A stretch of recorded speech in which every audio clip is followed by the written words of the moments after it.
Hear Carla Schwartz read poetry from Intimacy with the Wind, garden-inspired poetry at The Garden in the Woods, and please subscribe to CB99 videos.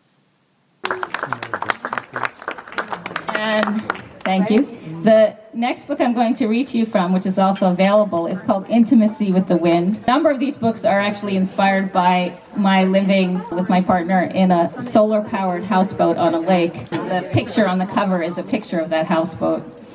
But there's also a number of poems in here that are inspired by invasive plant species and native ones too. So I'm going to read to you some of these plants-based poems because we're here tonight in the Garden of the Woods celebrating this wonderful place that educates you about native plants. And certainly also you get to see these beautiful trillium. And also, just in case you're interested, I have a website. My name's Carla with a C, and it's carlapoet.com.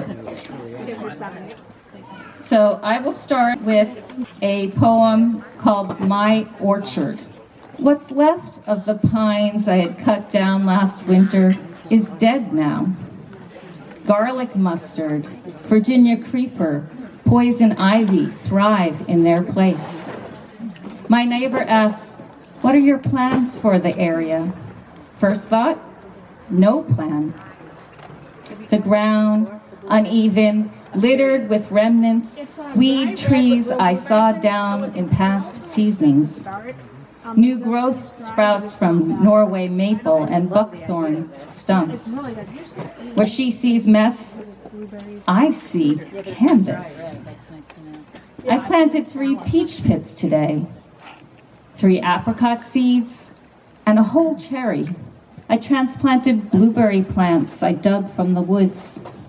Thistle, bittersweet, prick, and strangle.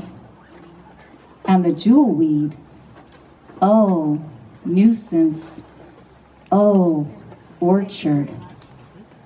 That's my orchard. Thank you.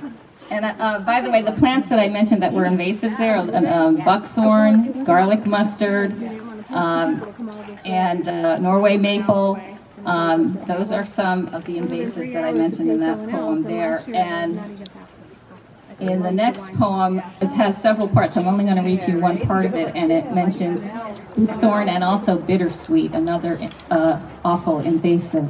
And this is called The Glossy Buckthorn Near the Maple. Oh, and I mentioned Our Town, which is a play by Thornton Wilder. The glossy buckthorn near the maple. Glossy buckthorn, you remind me of photographic paper, male deer, Our Town, invasive plant species, chest wall strains, stubbornness, trout skeleta, and the bittersweet you're so chummy with, in that order.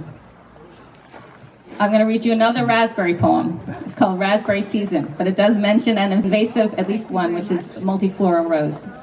As I was picking the raspberries in my yard, where the berries ripen daily into October, the bees dancing in and out of the branches and my fingers, while picking raspberries, I noticed a multiflora rose bearing her menacing hips, her seeds, and grabbed my clippers before I would forget. Soon the raspberry leaves will shrivel, leave only thorns and unripened fruit, surprised in the morning by a killing frost.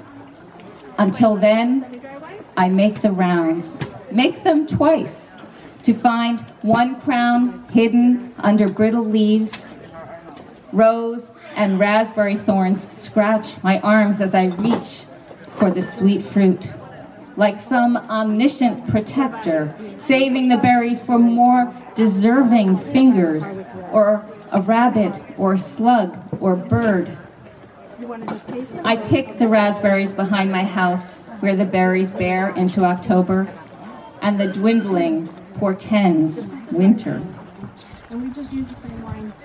And this next poem is inspired by the book called The Ballad of the Sad Cafe, by Carson McCullers, and two characters in the book are mentioned, and those are Cousin Lyman and Miss Amelia. I read that when I was in high school, and this poem is called The Sad Ballad of the Garlic Mustard. As a teen, I never thought of Carson as a woman.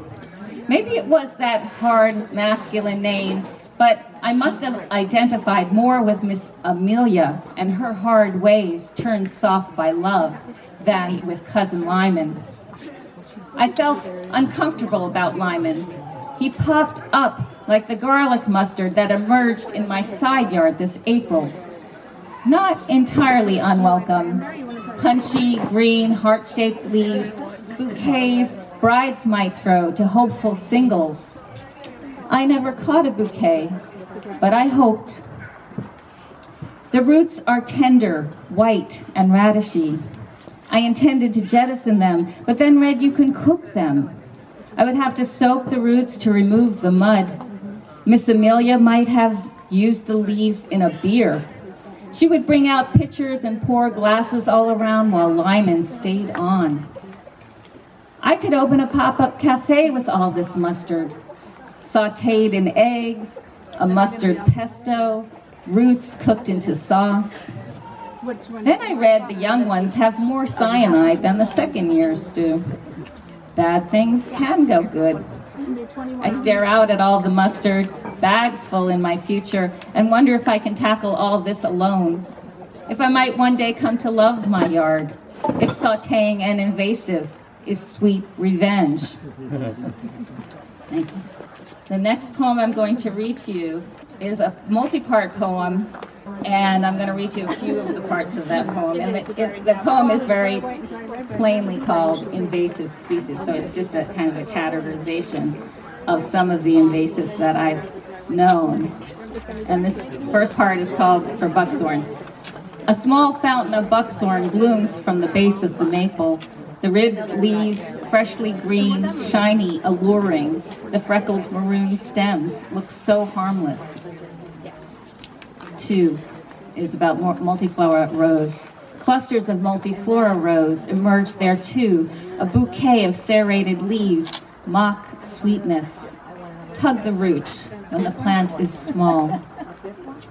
3, and tug the bittersweet, its birch-like leaves innocent, but oh, the root, the orange root, oh, the sorrow. And finally, the white lace of sweet garlic mustard. Pick it before the seeds like dust scatter. So then I'm going to read you a poem of regret about cutting down trees, and it's called The Mistake of Cutting Down. I was mistaken. I didn't care for the pine trees that bordered my yard, the needle pissers, the sap criers, the sun sponges, the temples of shade. I was mistaken that cutting down trees would be nothing more than an even exchange of dollars for work. I was mistaken my neighbor didn't care when he said so. I was mistaken my neighbor understood what I didn't know I didn't understand. I was mistaken I would not quiver with each thud and thunder. Mistaken my backyard was not a spring, rather a sponge that would not recoil from the trauma of heavy machines.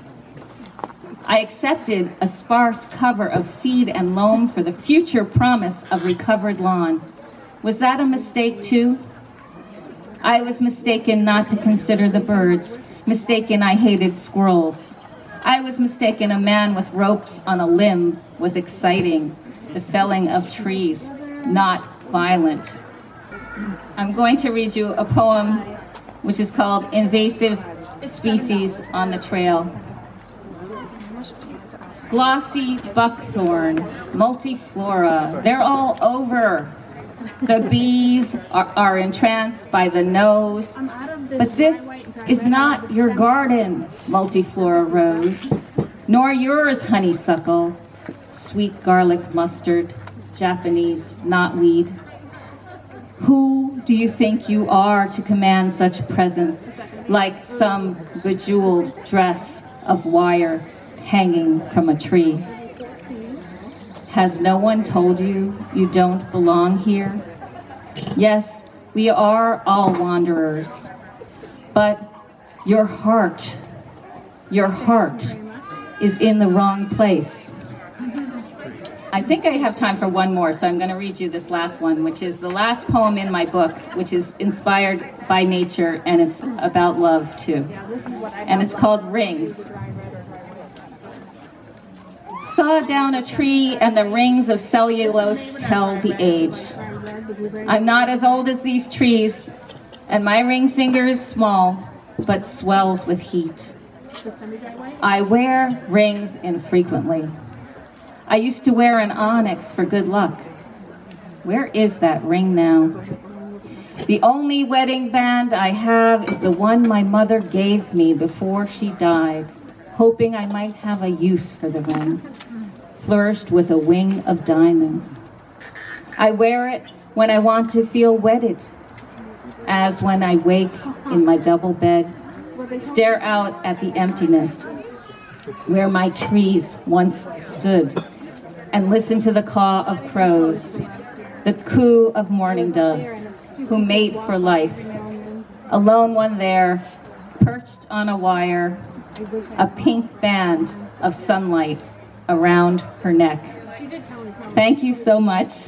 I'm here to talk to anybody. CarlaPoet.com for information, and books are available in the shop, and please enjoy the rest of the evening and the music.